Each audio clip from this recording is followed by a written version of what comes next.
दोस्तों, आज की कहानी सुब्रमण्यम परिवार की है, जो हाल ही में चेन्नई में एक नई हाउसिंग सोसाइटी में रहने आए थे। घर बहुत ही विशाल और खूबसूरत था और वो बहुत ही खुश थे। उनका एक 10 साल का विजय नाम का बेटा और एक नौकरानी राधा नाम की, जो कि परिवार का हिस्सा थे।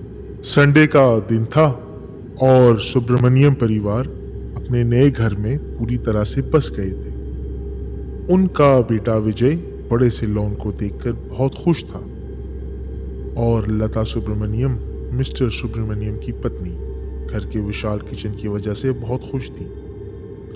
लेकिन वो सब नहीं जानते थे उनकी ये खुशियां जल्द ही खत्म हो जाएंगी और उनका ये सपनों का घर एक बुरे सपने में बदल जाएगा। कुछ ही दिनों में घर वालों के साथ अजीब घटनाएं होने लगी। घर के दरवाजे अपने आप ही खुल जाते और बंद हो जाते। कभी रात को दीवारों से भयानक आवाजें आती। उनकी नौकरानी राधा, जो कि सालों से उनके साथ थी, घर में कुछ अजीब होने का एहसास हर वक्त महसूस करती थी और रात को किचन में अकेले सोने से डरा करती थी।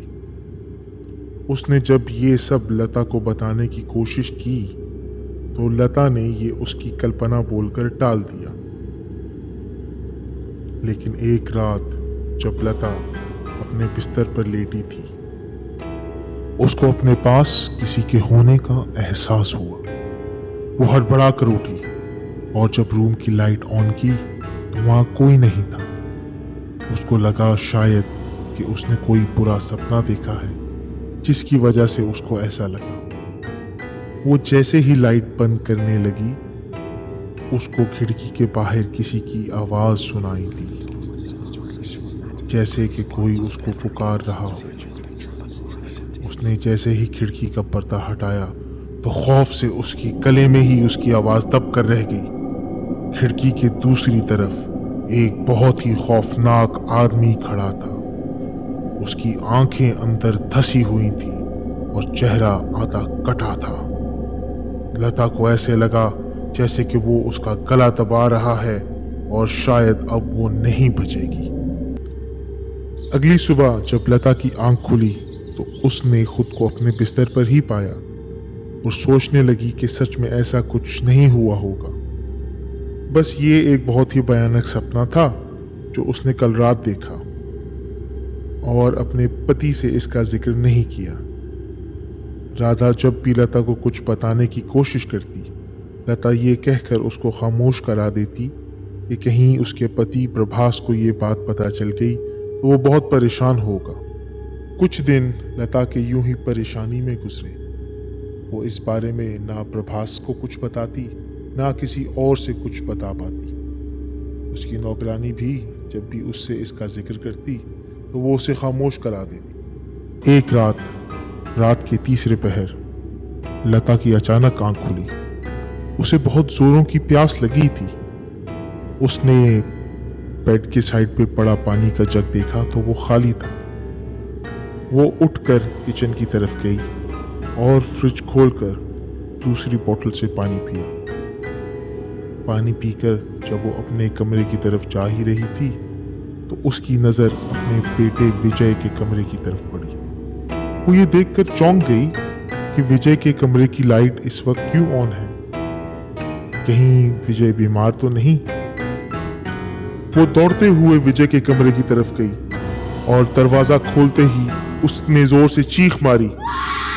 उसने जो देखा उसको अपनी आंखों पर यकीन नहीं आ रहा था। विजय अपने बेड से 2 फुट ऊपर हवा में घूम रहा था और वही भयानक आदमी उसके पास खड़ा था। वो भागकर अपने पति को जगाने गई। प्रभास, उठो प्रभास, जल्दी करो, देखो विजय को क्या हो गया है। वो दोनों भागते हुए विजय के कमरे की तरफ गए और जैसे ही विजय के कमरे का दरवाजा खोला, लता चौंक गई। विजय आराम से अपने बिस्तर पर सोया हुआ था और उसके कमरे की लाइट भी बंद थी। ये देखकर प्रभास ने लता से कहा, लता, मुझे लगता है कि तुम अपने अकेलेपन से बहुत परेशान हो। ये कुछ भी नहीं, बस तुम्हारा एक वहम है। अगली सुबह प्रभास के ऑफिस जाने के बाद लता जब विजय को स्कूल के लिए उठाने गई तो उसको कुछ बहुत अजीब लगा। विजय की कलाई पर उंगलियों के गहरे निशान थे और विजय के जिस्म पर खरोचों ने यह बात साफ कर दी थी कि कल रात जो उसने देखा वो सच था, उसका वहम नहीं। वो किचन में राधा के पास गई और उसको सब कुछ बताया और राधा से कहा कि जो राधा ने महसूस किया वो सब वाकई सच है। इस पर राधा ने उससे कहा, मेम साहब, मैं तो आपसे कब से कह रही थी कि इस घर में कोई ना कोई शैतानी साया है, लेकिन आप मेरी बात पर यकीन नहीं कर रही थी। उसी शाम जब राधा किचन में खाना पका रही थी, एकदम उसके पास बड़े बर्तन जोर से जमीन पर आ गिरे। जब राधा ने पीछे मुड़कर देखा तो वही आधा सर कटा आदमी उसके पास खड़ा था। ये देखकर राधा ने जोर से चीख मारी और किचन से भागकर बाहर आ गई। लता और प्रभास भागकर आए और उसकी हालत देखकर वो भी डर गए। राधा ने साफ कह दिया कि अब वो रसोई में वापस नहीं जाएगी। लता और राधा ने प्रभास को सब कुछ सच सच बताया। प्रभास बहुत परेशान हो गया कि अब वो क्या करेगा। उसने तो सब कुछ बेचकर और बैंक से उधार लेकर ये आलीशान घर लिया था। वक्त यूं ही आगे चलता गया और ये अजीब घटनाएं कम होने की बजाय बढ़ती गईं। कभी उनको अजीब आवाजें सुनाई देती, कभी उनको ऐसा लगता कि उनको कोई छुपकर देख रहा है, कभी एक भयानक चीख उनका दिल दहला देती और कभी उनको दीवारों पर खून के निशान मिलते। वो ये जान चुके थे कि उनका सामना किसी साधारण शक्ति से नहीं था, लेकिन इस सब के बावजूद उनको ज्यादा चिंता अपने 10 साला बेटे विजय की थी, जो कि अब हर वक्त गुमसुम रहने लगा था और हर वक्त डरा और सहमा रहता। प्रभास ने सोचा कि 2 दिन बाद विजय का बर्थडे है तो उसको एक छोटा पपी लाकर देगा, जिससे विजय का शायद दिल बहल जाए। बर्थडे आई और प्रभास ने विजय को पपी गिफ्ट किया, जिसकी वजह से वो बहुत खुश हो गया और अक्सर दिन उसी के साथ बिताने लगा। पर एक रात प्रभास की ऑफिस पार्टी से घर आ रहे थे। सब बहुत खुश थे और सबका मूड भी काफी अच्छा था। रात के तकरीबन 11:30 का टाइम था। उन्होंने अपनी गाड़ी गैरेज में पार्क की और घर के मेन दरवाजे की तरफ चल दिए। जैसे ही उन्होंने घर का मेन दरवाजा खोला, विजय ने जोर से चीख मारी और बेहोश हो गया। लता और प्रभास को अपनी आंखों पर यकीन नहीं आ रहा था। उनकी नौकरानी राधा के हाथ में विजय का पपी था और वो उसको कच्चा खा रही थी। प्रभास ने जल्दी से विजय को उठाया, घर का दरवाजा बंद किया और लता को लेकर साथ गाड़ी की तरफ भागा। वो जैसे ही गाड़ी पर पहुंचा तो उसको पता लगा कि गाड़ी की चाबी तो उसकी जेब में है ही नहीं। उसने मुड़कर देखा तो चाबी मेन डोर के पास गिरी पड़ी थी। वो घर के मेन दरवाजे की तरफ दौड़ा और जैसे ही दरवाजे पर पहुंचा तो सामने राधा को खड़ा पाया। राधा की भयानक शक्ल देखकर प्रभास के चेहरे पर मौत का खौफ आ गया। वो समझ गया था कि राधा उसी पूरी शक्ति के वश में है। राधा ने प्रभास का हाथ जोर से पकड़ा और घर के अंदर ले जाने के इतने में प्रभास के गले में पड़ा भगवान शिव का लॉकेट उसके कॉलर से बाहर आ गया। उसको देखकर राधा ने जोर से चीख मारी और प्रभास का हाथ छोड़ा और घर के अंदर वापस चली गई। घर का दरवाजा खुद से बंद हो गया। प्रभास ने जल्दी से गाड़ी की चाबी उठाई और लता और विजय को साथ लेकर घर से बहुत दूर चला गया। उन्होंने सारी रात गाड़ी में ही बिताई और जैसे ही सुबह हुई तो जाकर वहां के मशहूर अघोरी बाबा से मिले। अघोरी बाबा ने बताया, प्रभास, तुम्हारा घर जिस शक्ति के वश में है वो कोई साधारण शक्ति नहीं, बल्कि एक बहुत पुरानी प्रेत आत्मा है और अब वो राधा के शरीर में प्रवेश करके पहले से भी ज्यादा ताकतवर हो चुकी है। इससे पहले कि बात और बिगड़ जाए, मैं तुम्हें उससे छुटकारा दिला कर ही रहूंगा। तुम बस रात होने का इंतजार करो, उसके बाद तुम मुझे अपने घर ले जाओ। रात का आखिरी पहर था। अघोरी बाबा और प्रभास उस घर में जा पहुंचे। वहां बिल्कुल सन्नाटा था।